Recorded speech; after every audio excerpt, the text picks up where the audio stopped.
Ya, assalamualaikum warahmatullahi wabarakatuh. Yang terhormat Pak Wahyu Tama, PhD, selaku dosen mata kuliah komunikasi pemerintah dan kelompok masyarakat sipil.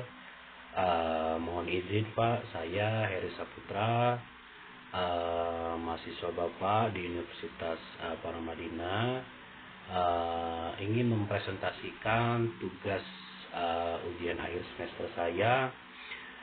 Dalam hal ini saya mengambil judul komunikasi pemerintah terkait vaksinasi selama pandemi COVID-19 dianalisis menggunakan konsep filter bubbles Kara Alaimu. Mungkin saya langsung saja masuk ke penjelasan. Yang pertama, kalau kita ingat beberapa tahun silam, tepatnya tahun 2020 ya, kita gempar-gemparnya masalah virus COVID-19.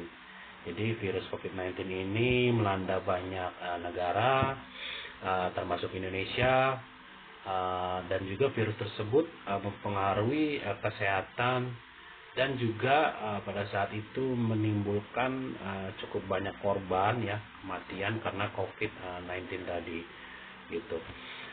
Pemerintah Indonesia juga dalam hal ini mulai gencar mengedukasi masyarakat untuk melakukan vaksinasi nih. Jadi vaksinasi ini guna mencegah penyebaran dan bertambahnya korban oleh virus COVID-19 tadi. Apa sih yang dilakukan pemerintah? Itu salah satunya yaitu melakukan promosi vaksin tadi gitu melalui media sosial dengan cara menggunakan hashtag dan juga mungkin dan lain-lain ya, maksud saya. Cuman ini saya di awal concernnya adalah bagaimana pemerintah itu tadi mempromosikan vaksinasi ini melalui media sosial, khususnya menggunakan hashtag yang pada saat itu juga sangat berpengaruh signifikan ya menurut saya gitu. Karena pada saat itu juga masih banyak masyarakat yang tidak tahu, bahkan enggan gitu melakukan vaksin karena beberapa isu miring gitu yang sempat berbarengan santer terdengar gitu. Jika saya kaitkan dengan artikel Kara Alaimo yang sudah Pak Wahyu berikan, yang berjudul Harnessing Social Media Effectively on Behalf of Governments. Di sini penjelasannya menurut saya adalah ketika pengguna media sosial melihat konten di kabar beranda mereka, tentu saja mereka tidak bisa melihat semua yang diposting oleh teman-teman mereka dan juga halaman-halaman yang mereka ikuti. Tidak ada akan cukup ruang untuk keduanya. Sebaliknya, algoritma berperan ataupun memilih postingan tertentu untuk ditampilkan. Hal ini membuat masyarakat berada dalam apa yang disebut Pariser di 2011 sebagai tadi filter bubbles. Mereka kurang terpapar pada informasi dan ide-ide yang belum mereka sepakati. Filter bubble atau gelembung saring juga memiliki makna, yaitu sebuah fenomena di mana informasi yang diterima seseorang di media sosial dan di internet disesuaikan dengan preferensi dan pandangannya, seringkali tanpa disadari gitu. Hal ini terjadi ya akibat algoritma tadi yang digunakan oleh platform digital untuk menyaring konten yang dianggap relevan bagi pengguna berdasarkan aktivitas sebelumnya, seperti pencarian, klik, dan juga interaksi. Teori ini menunjukkan bahwa filter bubble dapat memperkuat pandangan yang sudah ada.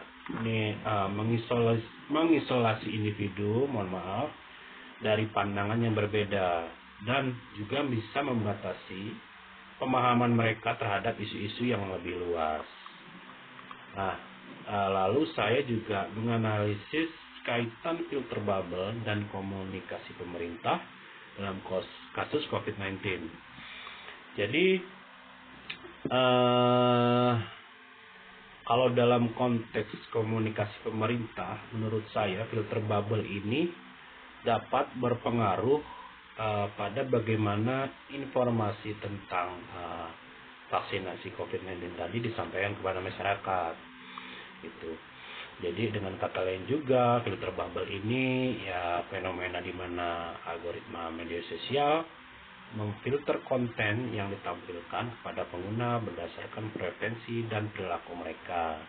Dalam konteks vaksinasi COVID-19, pemerintah salah satunya menggunakan hashtag untuk mempromosikan vaksinasinya tersebut. Saya sempat ingat dan juga membaca dan mencari tahu ulang apa saja hashtag-hashtag tersebut. Di antaranya adalah hashtag vaksin COVID-19, hashtag vaksinasi nasional, hashtag vaksinasi halal, hashtag vaksin biar tenang, dan juga hashtag vaksin untuk kita. Lalu saya juga menganalisisnya dalam konteks kebijakan pemerintah. Jadi menurut saya kebijakan pemerintah mengenai vaksin COVID-19 ini dapat mempengaruhi bagaimana informasi disampaikan kepada masyarakat. Misalnya pemerintah dapat menggunakan media sosial untuk mempromosikan vaksinasi, tapi juga dapat memfilter informasi yang tidak sesuai dengan kebijakan mereka. Lalu saya juga menganalisisnya di konteks masyarakat dan persepsi. Masyarakat memiliki persepsi yang berbeda-beda terhadap vaksin COVID-19 ini, yang dapat mempengaruhi bagaimana informasi disampaikan. Misalnya masyarakat yang memiliki kecurigaan terhadap vaksinasi, ya mereka dapat memfilter informasi yang tidak sesuai dengan kebiasaan mereka. Lalu saya juga menganalisisnya di dampak kebijakan dan kepercayaan publik. Menurut saya sih pemerintah pada saat itu menghadapi tantangan besar ya dalam membangun kepercayaan publik dan memastikan informasi yang akurat menjangkau seluruh lapisan masyarakat. Mohon maaf. Jadi filter bubbles ini membuat tugas ini semakin sulit nih, karena informasi dari pemerintah seringkali tenggelam dalam lautan informasi yang dipersonalisasi dan tidak selalu akurat. Ini berdampak negatif pada kebijakan kesehatan masyarakat, seperti target vaksinasi yang tidak tercapai akibat kurangnya kepercayaan publik yang dipengaruhi oleh filter bubbles tadi. Lalu saya juga menganalisisnya di konteks implikasi filter bubble dalam komunikasi pemerintah ya. Jadi analisis filter bubble ini dalam komunikasi pemerintah terkait vaksinasi COVID-19 memiliki beberapa implikasi penting. Yang pertama itu dalam konteks keterbatasan informasi. Jadi filter bubble dapat mempengaruhi keterbatasan informasi yang diterima oleh masyarakat, sehingga mereka tidak mendapatkan informasi yang lengkap dan akurat tentang vaksinasi. Lalu juga ada persepsi yang salah. Jadi filter bubble dapat mempengaruhi persepsi yang salah tentang vaksinasi. Jadi sehingga masyarakat tidak mendapatkan informasi yang sesuai dengan kebiasaan mereka. Gitu. Lalu yang terakhir itu dalam hal keterlibatan masyarakat. Filter bubble dapat mempengaruhi keterlibatan masyarakat dalam proses vaksinasi, sehingga mereka tidak mendapatkan informasi yang sesuai dengan kebiasaan mereka. Lagi-lagi ini juga hampir sama seperti persepsi yang salah ya yang sebelumnya gitu. Dan jika saya tarik kesimpulan di sini, saya menarik dua kesimpulan. Yang pertama, teori filter bubble membantu menjelaskan mengapa komunikasi pemerintah tentang vaksin COVID-19 menghadapi hambatan signifikan. algoritma media sosial, dan preferensi informasi yang dipersonalisasi, menciptakan lingkungan informasi yang terbatas dan terfragmentasi, memperkuat keyakinan yang ada, dan mempolarisasi pandangan masyarakat.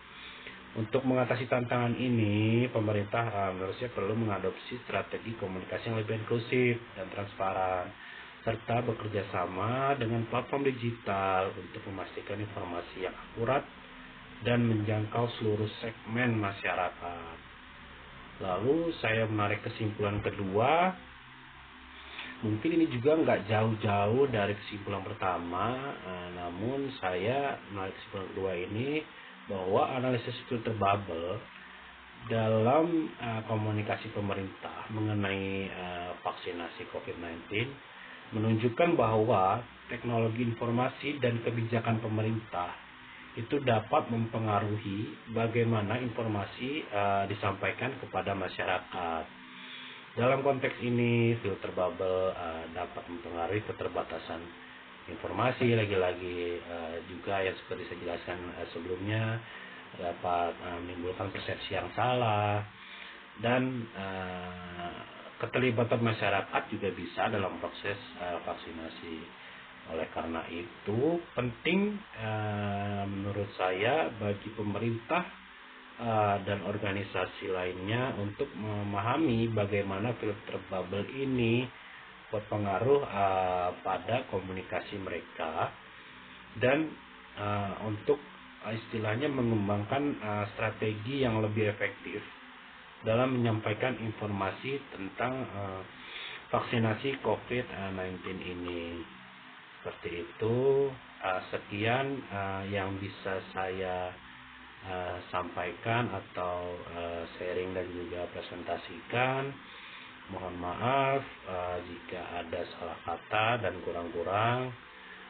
Terima kasih atas kesempatannya, dan juga terima kasih atas Pak Wahyu jika sudah melihat atau terima kasih atas attention-nya lah untuk tugas UAS saya ini. Terima kasih. Wassalamualaikum warahmatullahi wabarakatuh.